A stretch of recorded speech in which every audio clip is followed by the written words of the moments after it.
বান্দা তোমাদেরকে দুনিয়ার মধ্যে পাঠাইলাম আমি আল্লাহ তাআলার গোলামি করার জন্য। এবার বান্দা আমি নামাজের মধ্যে যাই, নামাজের মধ্যে যখন ঢুকে যাই আল্লাহ তাআলা রব্বুল আলামিন কোরআনের মধ্যে বলেছেন নামাজ অশ্লীলতা থেকে বাঁচাই। হুজুর কই নামাজ অশ্লীলতা থেকে বাঁচায়? এজন্যই বান্দা কিছু কিছু মানুষ আছে দেখবেন মাঝে মধ্যে নামাজের মধ্যে যায়, মাঝে মধ্যে নামাজের মধ্যে যায় কিন্তু নামাজের মধ্যে তার মন থাকে না। ভাই কথা বলেন, মাঝে মধ্যে নামাজে যায় কিন্তু মনটা কোথায় থাকে না? আর একটু আওয়াজ দিবেন, মাঝে মধ্যে নামাজে যায় কিন্তু মন কোথায় থাকে না? এটা হলো এক নাম্বার নামাজি। ভালো করে মনে রাখবেন, 5 প্রকার নামাজের কোন প্রকার আপনি আমি ভালো করে ধরবেন। এক নাম্বার বান্দা মাঝে মধ্যে নামাজের মধ্যে যায় কিন্তু নামাজের মধ্যে মন থাকে না, এটা হলো শাস্তিপ্রাপ্ত নামাজি। তার মানে বান্দা নামাজ পড়বো, নামাজ পড়ার কারণেও কিন্তু বান্দাকে শাস্তি ভোগ করতে হবে। কথা বলুন ঠিক কিনা? বান্দা নামাজ পড়বে বলে হুজুর এমনিই তো নামাজ পড়ে না, তাহলে বান্দা নামাজ পড়েও যদি শাস্তি ভোগ করা লাগে তাহলে কি নামাজ পড়বে? আল্লাহ তাআলা তো বলে নাই বান্দা তুমি এমন ভাবে নামাজ আদায় করবা। আল্লাহ তাআলা রব্বুল আলামিন বলে বান্দা তুমি একমাত্র আমি আল্লাহ তাআলাকে খুশি করার জন্য নামাজ আদায় করবা, আর কাউকে খুশি করার জন্য নয়। অতএব নবীর উম্মতের দল, তাহলে আমরা শাস্তিপ্রাপ্ত নামাজি কারা বুঝতে পারলাম তো? যে বান্দা মাঝে মধ্যে নামাজের মধ্যে যায় কিন্তু নামাজের মধ্যে মন থাকে না, এটা হলো এক নাম্বার কি শাস্তিপ্রাপ্ত নামাজি। এবার আসুন 2 নাম্বার ধমকপ্রাপ্ত নামাজি। বান্দা নামাজ পড়বে কিন্তু আল্লাহর কাছে তার ধমক খাওয়া লাগবে। বলে হুজুর নামাজ পড়েও আবার কেমনে ধমক খাবে? প্রথমটা বলছি বান্দা মাঝে মধ্যে নামাজও যায় কিন্তু মন কোথায় থাকে না? আওয়াজ দেয়া বলুন নামাজে।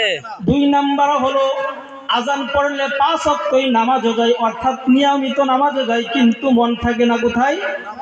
নামাজে। প্রথমটা হলো মাঝে মধ্যে যায় মন নামাজের মধ্যে থাকে না। দ্বিতীয়টা হলো নিয়মিত সব সময় যায় কিন্তু নামাজের মধ্যে মন থাকে না, এটা হলো ধমকপ্রাপ্ত নামাজি।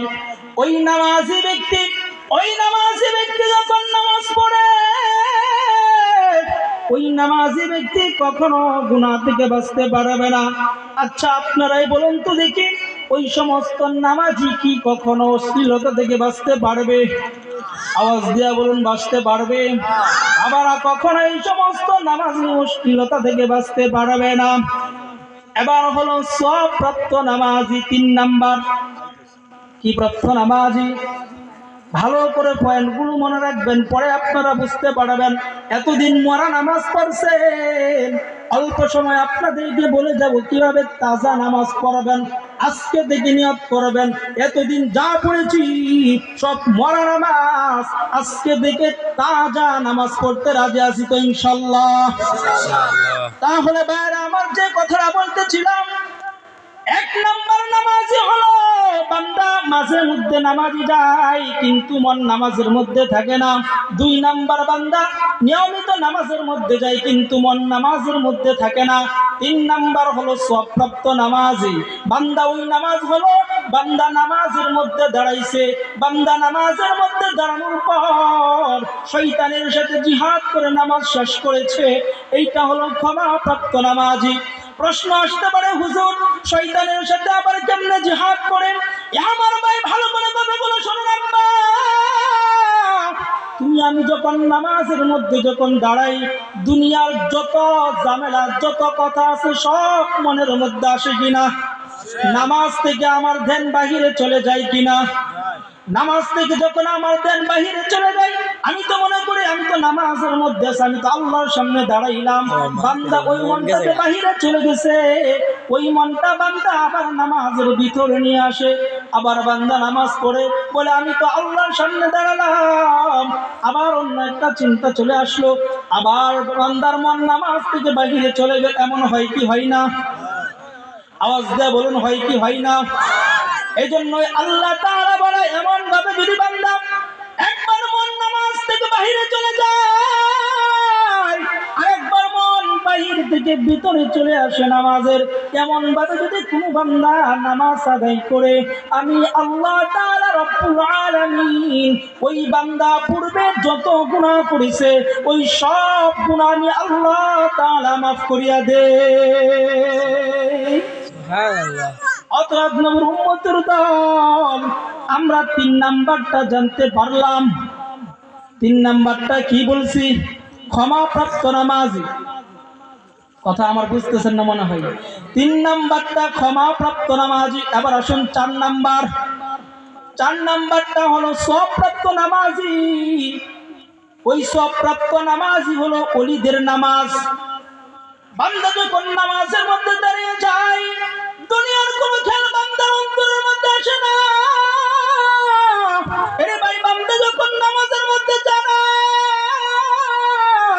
বান্দা নামাজের মধ্যে দাঁড়াইয়া বান্দার অন্তরটা নামাজ থেকে বাহিরে যায় না। বান্দা নামাজের মধ্যে দাঁড়াইয়া যায়, বান্দা নামাজের মধ্যে দাঁড়ায় বলে আমি আল্লাহর সামনে দাঁড়ানো, আমার মন বাইরে কখনো যাবে না, কখনো যাবে না। আল্লাহ রাব্বুল আলামিন বলে যদি কোনো বান্দা এমন ভাবে নামাজ আদায় করে, আমি আল্লাহ তাআলা রাব্বুল আলামিন আসমান থেকে ওই নামাজের উপর সবের উপর সব বর্ষণ করতে থাকি। অতএব নবীর উম্মতের দল, এবার আমি 4 নাম্বারটা বললাম, বান্দা ওলিদের নামাজ সওয়াবপ্রাপ্ত নামাজ। 5 নাম্বার হলো নৈকট্যপ্রাপ্ত নামাজি। এটা হলো নবীদের নামাজ। এটা নামাজের মধ্যে দাঁড়াইয়া সাথে সাথে আল্লাহর সাথে কথা বলা শুরু করে। এজন্যই বান্দা আল্লাহ তাআলা রব্বুল আলামিন বলেন 5 নাম্বারটা হলো নৈকট্যপ্রাপ্ত বান্দার নামাজি, অর্থাৎ নবীদের নামাজ। 4 নাম্বারটা হলো ওলিদের নামাজ। আর 3 নাম্বারটা হলো ক্ষমাকারী বান্দাদের নামাজ। আর 2 নাম্বারটা হলো বান্দা, 2 নাম্বারটা হলো মুনাফিকদের নামাজ। 3 নাম্বার, 4 নাম্বার। এবার 5 নাম্বারটা হলো, প্রথম দিক দিয়ে উল্টাবা বলতেছি। 1 নাম্বারটা হলো মুনাফিকদের নামাজ, 2 নাম্বারটা হলো উদাসীনদের নামাজ, অলসদের নামাজ। ওই যে নিয়মিত মাঝে মধ্যে নামাজের মধ্যে যায় কিন্তু মন নামাজের মধ্যে থাকে না। এবার আমার প্রশ্ন হলো, আপনারাই বলুন তো দেখি, এমন নামাজিকে কি কখনো নামাজ অশ্লীলতা থেকে বাঁচাবে? কখনো বাঁচাবে? আর একটু আওয়াজ দিয়ে বলুন, কখনো বাঁচাবে? আমার নবী শিখাইয়া গেলেন কেমনে নামাজ পড়বা। আমার নবী শিখাইয়া গেলেন বান্দা তুমি কেমনে নামাজ পড়বা আপনাদেরকে বলবো নি। আওয়াজ দিয়ে বলুন, বলবো নি। আমার নবী একটা সিস্টেম শিখাইয়া গেছে, বান্দা তুমি কেমনে নামাজ পড়বা।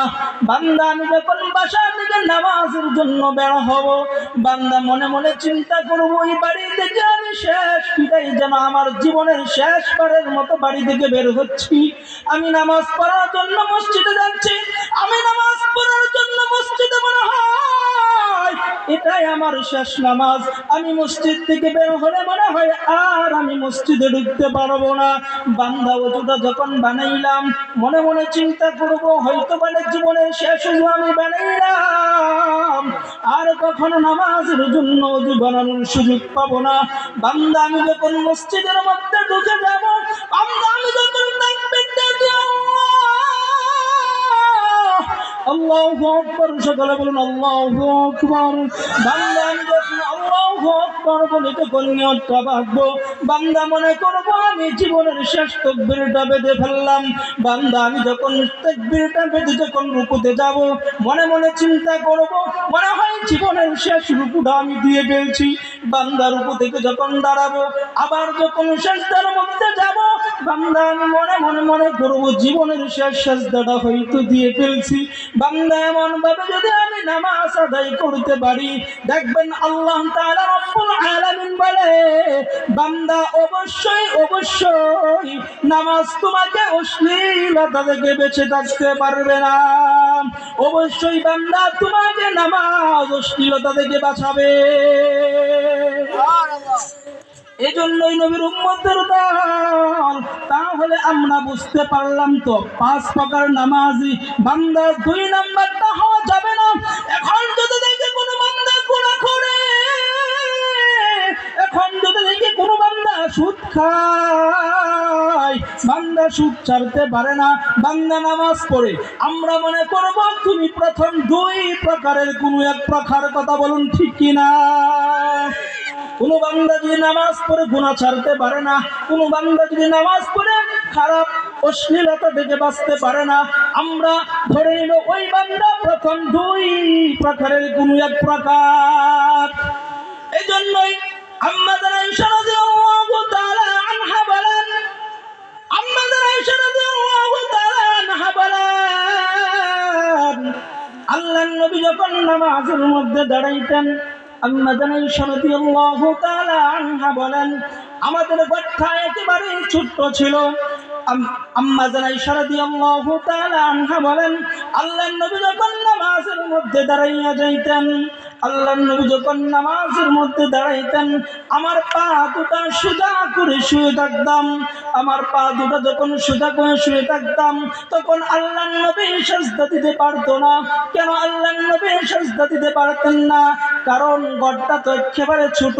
কারণ আম্মাজান আয়েশা রাদিয়াল্লাহু তাআলা আনহা যদি পা দুটা সোজা করে শুয়ে থাকে, আল্লাহর নবী সিজদা দিতে কষ্ট হতো। এজন্য আল্লাহর নবী নামাজের মধ্যে দাঁড়ায়, আম্মাজান আয়েশা রাদিয়াল্লাহু তাআলা আনহা ঘুমিয়ে পড়লেন। দীর্ঘক্ষণ ঘুমানোর পর আম্মাজান আয়েশা রাদিয়াল্লাহু তাআলা আনহা জাগ্রত হলেন, দেখেন আমার মায়ের নবী এখনো নামাজের মধ্যে দাঁড়ানো আছে। আম্মাজান রাদিয়াল্লাহু তাআলা আনহা বলেন, আম্মাজান আয়েশা রাদিয়াল্লাহু তাআলা আনহা বলেন, আল্লাহর নবী যখন সিজদার মধ্যে যাবে, আল্লাহর নবীর শরীরটা আমার গায়ের মধ্যে লেগে যাওয়ার সাথে সাথে আমি জাগ্রত হয়ে গেলাম। দেখলাম আল্লাহর নবী হয়তো সিজদার মধ্যে যাব। তখন আমি যে পা দুটো সোজা করে শুয়েছিলাম, তখন ওই পা দুটাকে আমি এমন ভাবে গোছাইয়া, আমরা যেমন ভাবে পা গুলো সোজা কইরা দেই, মাঝে মধ্যে শীতের কারণে পা দুটা বাঁকা করে দেই, আম্মাজান আয়েশা রাদিয়াল্লাহু তাআলা আনহা ওই পা দুটা এমন ভাবে বাঁকা করিয়া শুয়ে পড়লেন। আম্মাজান আয়েশা রাদিয়াল্লাহু তাআলা আনহা দীর্ঘক্ষণ পা দুটা এমন ভাবে পা দুটা বাঁকা করে শুয়ে পড়লেন। দীর্ঘক্ষণ ঘুম থেকে জাগ্রত হলেন, হয়ে দেখেন এখনো আল্লাহর নবীর রুকুর মধ্যে এত লম্বা রুকু আল্লাহর নবী দিয়েছে। এ নবীর উম্মতের দল। এবার আম্মাজান আয়েশা রাদিয়াল্লাহু তাআলা আনহা আবার দীর্ঘক্ষণ ঘুমিয়ে পড়লেন। দীর্ঘক্ষণ পর জাগ্রত হলেন। আম্মাজান দীর্ঘক্ষণ জাগ্রত হওয়ার পর দেখেন আল্লাহর নবী সিজদার মধ্যে পড়ে আছে। আল্লাহর নবী যখন সিজদার মধ্যে পড়ে আছে, আল্লাহর নবীর স্ত্রী আম্মাজান আয়েশা রাদিয়াল্লাহু তাআলা আনহা তখন ঘুমের মধ্যে হঠাৎ করে জাগ্রত হলো, দেখে আল্লাহর নবী এখনো সিজদার মধ্যে পড়ে আছে। আম্মাজান আয়েশা রাদিয়াল্লাহু তাআলা আনহা চিন্তা করে আল্লাহর নবীকে দুনিয়া থেকে বিদায় নিয়ে চলে গেছে কিনা, হাতটা এরকম ভাবে দেয়, দেখে না আল্লাহর নবী মরে নাই। আবার আম্মাজান ঘুমিয়ে পড়লেন। আম্মাজান আয়েশা রাদিয়াল্লাহু তাআলা আনহা বলেন, আল্লাহর নবী যখন এমন ভাবে নামাজের মধ্যে দাঁড়িয়ে গেলেন, আর আল্লাহর নবী তখন নামাজ শেষ করলেন, এমন দীর্ঘক্ষণ করে নামাজ পড়লেন। আল্লাহর নবীর নামাজ যখন শেষ হলেন, এর নবীর উম্মতের দল আল্লাহর নবী মসজিদের মধ্যে বসে গেলেন। তখন মুয়াজ্জিন এসেছে আযান দেওয়ার জন্য। এসে দেখে আল্লাহর নবীর দাড়ি মুবারক ভিজে ভিজে পানি টপ টপ করে পড়তেছে। মুয়াজ্জিন সাহেব জিজ্ঞাসা করলেন, আম্মাজান আয়েশা রাদিয়াল্লাহু তাআলা আনহা জিজ্ঞাসা করলেন, ওগো আল্লাহর নবী, আপনার পা মুবারক এত মোটা ফুলে হয়ে গেছে কেন? আল্লাহর নবীর দেখায় আমার পা দুটা ফুলে এত মোটা হওয়ার কারণ হলো আমি আল্লাহ তাআলা রব্বুল আলামিন আমাকে পৃথিবীর মধ্যে বাদশাহ হিসাবে আখেরি শেষ হিসাবে দুনিয়ার মধ্যে পাঠাইলেন। এজন্য শুকরিয়া আদায় হিসাবে 2 রাকাত নামাজ আমি নবী পালন করলাম, আদায় করলাম। আম্মা আয়েশা রাদিয়াল্লাহু তাআলা আনহা বলেন, আপনি তো জান্নাতি একজন মানুষ, আপনি তো জান্নাতি একজন মানুষ, কারণ আপনার তো কোনো চিন্তা নাই, আপনি তো জান্নাতি মানুষ। আল্লাহর নবী বলেন, না না, আমি এটার জন্য নামাজ পড়ি নাই, আমি নামাজ পড়েছি যে আল্লাহ তাআলা আমাকে এত সম্মান দান করেছেন, ওই সম্মানের জন্য আমি 2 রাকাত নামাজের মধ্যে আমি সারাটা রাত খাটাইয়া দিলাম। আবার চিন্তা করে দেখুন তো দেখি, আমরা যদি নামাজের মধ্যে দাঁড়াই 1 মিনিটেই নামাজ 2 রাকাত শেষ, ঠিক কিনা?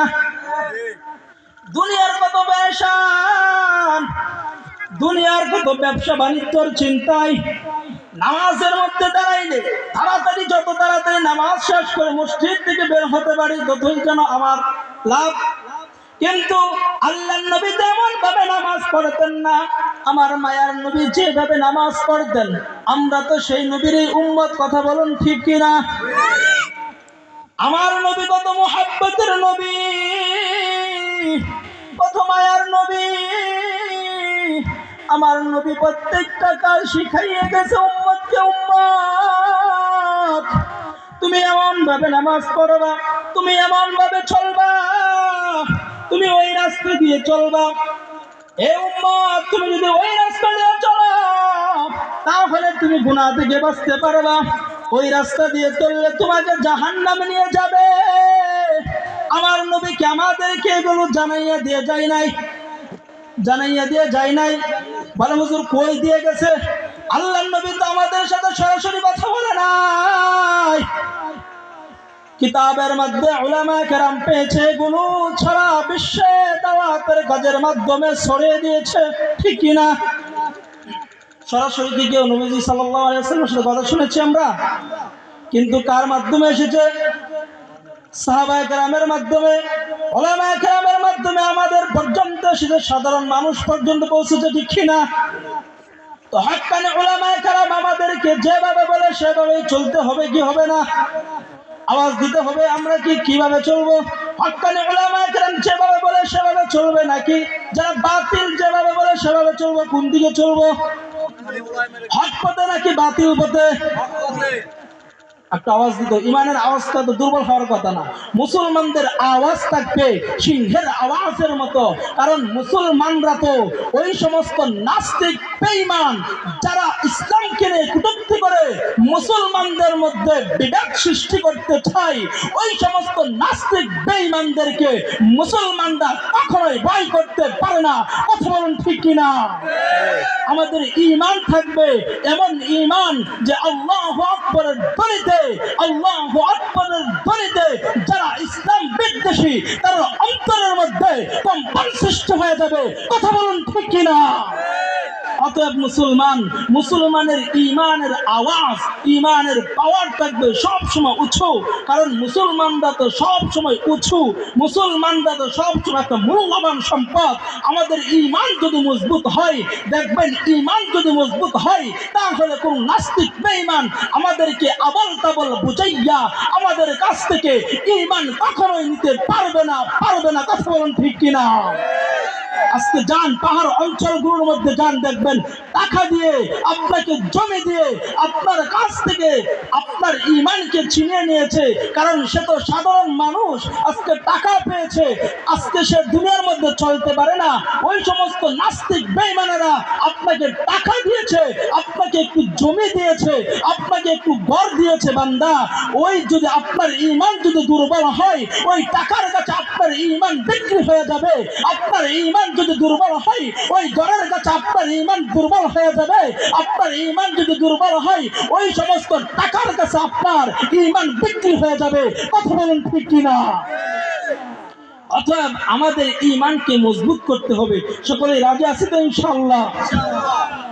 তো যে কথাটা বলতেছিলাম ভাইরা আমার, আল্লাহ তাআলা রব্বুল আলামিন কোরআনের মধ্যে বলে দিয়েছেন, কুল্লু ইনসানিন আলজামনাহু তায়রাহু ফি উনুকি। আল্লাহ তাআলা রব্বুল আলামিন বলে বান্দা দুনিয়ার মধ্যে তোমাদের প্রত্যেকটা মানুষের গর্দানের মধ্যে আমি আল্লাহ তাআলা রব্বুল আলামিন তোমাদের প্রত্যেকটা কর্মকাণ্ড ঝুলিয়ে দিয়েছি। আল্লাহ তাআলা রব্বুল আলামিন বলে বান্দা আমি আল্লাহ তাআলা রব্বুল আলামিন তোমার থেকে একটা কিতাব বের করব। আল্লাহ তাআলা রব্বুল আলামিন বলে বান্দা আমি আল্লাহ তাআলা যখন তোমার থেকে একটা কিতাব বের করব আমি আল্লাহ তাআলা বলবো ইকরা কিতাবাকা কাফা বিনাফসিকাল ইয়াউমা আলাইকা হাসিবা।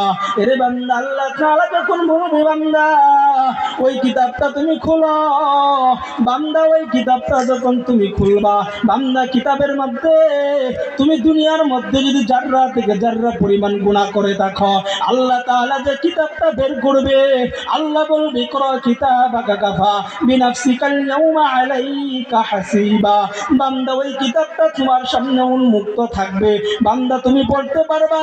আল্লাহ তাআলা কোরআনের মধ্যে বলে দিয়েছেন ফামান ইয়ামাল মিসকালা যাররাতিন খায়রান ইয়ারা ওয়া মান ইয়ামাল মিসকালা যাররাতিন শাররান ইয়ারা। এর নবীর উম্মতের দল আল্লাহ তাআলা বলে বান্দা তুমি যদি জাররা থেকে জাররা পরিমাণ গুনাহ করে থাকো ওই জাররা থেকে জাররা পরিমাণ গুনাহটাও কিন্তু এখানে লেখা থাকবে। তুমি যদি জাররা থেকে জাররা পরিমাণ নেক আমল করে থাকো বান্দা ওই জাররা থেকে জাররা পরিমাণ নেক আমলটাও কিন্তু সেখানে লেখা থাকবে। বলে হুজুর কোথায় লেখা থাকবে? ওই যে আল্লাহ তাআলা যে কোরআনের মধ্যে বলেছেন ওয়া কুল্লু ইনসানিন আলজামনাহু তায়রাহু ফি উনুকি ওয়া নুখরিজু লাহু ইয়াউমাল কিয়ামাহ। আল্লাহ তো বলে দিয়েছে বান্দা ওই কিয়ামতের ময়দানে যে কিতাবটা তোমার থেকে বের করব ওই কিতাবের মধ্যে বান্দা তোমার আমল নামাটা প্রত্যেকটা গুনাহ তোমার ওই কিতাবের মধ্যে লেখা থাকবে। এই জন্য নবীর উম্মতের দল আমরা যে গুনাহ করি বান্দা আমরা মনে করি ঘরের মধ্যে দরজা লাগাইয়া আমরা গুনাহ করি দুনিয়ার কেউ জানে না। আমার বাবা অন্য পাশে ঘুমায়, আমার ভাই অন্য পাশে ঘুমায়, আর আমি একটা রুমের মধ্যে দরজা লাগাইয়া ঘুমাই। আমি গুনাহ করতেছি দুনিয়ার কেউ দেখতেছে না। বান্দা ওই যে তুমি যে গুনাহটা করলা বান্দা ওই গুনাহটা কিন্তু ওই কিতাবের মধ্যে লেখা থাকবে। ওই যে আল্লাহ তাআলা যে বলে দিয়েছে ওয়া নুখরিজু লাহু ইয়াউমাল কিয়ামাহ। বান্দা কিয়ামতের ময়দানে তোমার থেকে যে কিতাবটা বের করবে ওই কিতাবটার মধ্যে কিন্তু ওই তোমার গুনাহটা লেখা থাকবে। তুমি ছোট্ট আমল করলেও লেখা থাকবে, জাররা থেকে জাররা পরিমাণ গুনাহ করলেও কিন্তু সেটা লেখা থাকবে।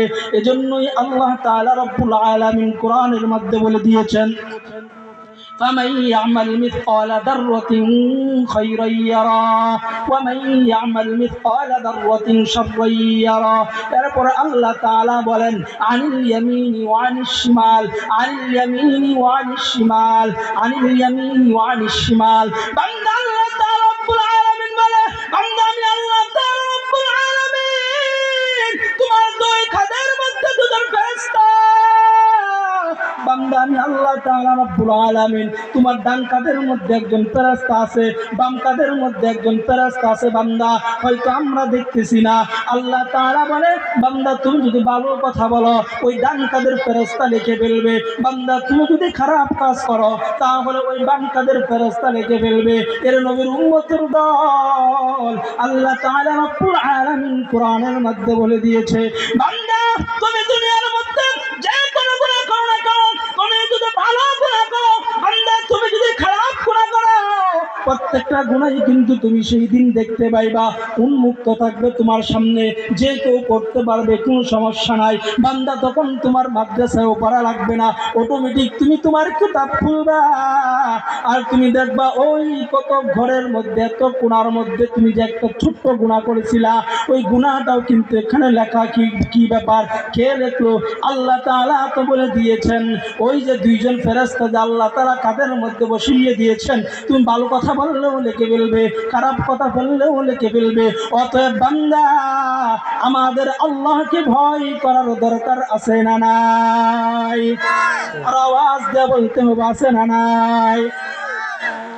এজন্য বান্দা আমি আপনাদেরকে একটা কথা বলে যাই, আপনাদের এলাকার মধ্যে আমি একেবারেই নতুন, এর নবীর উম্মতের দল। কোন বান্দা যদি একটা গুনাহ করে, একটা গুনাহ করার কারণে তার 5টা ক্ষতি হয়, কয়টা ক্ষতি হয়?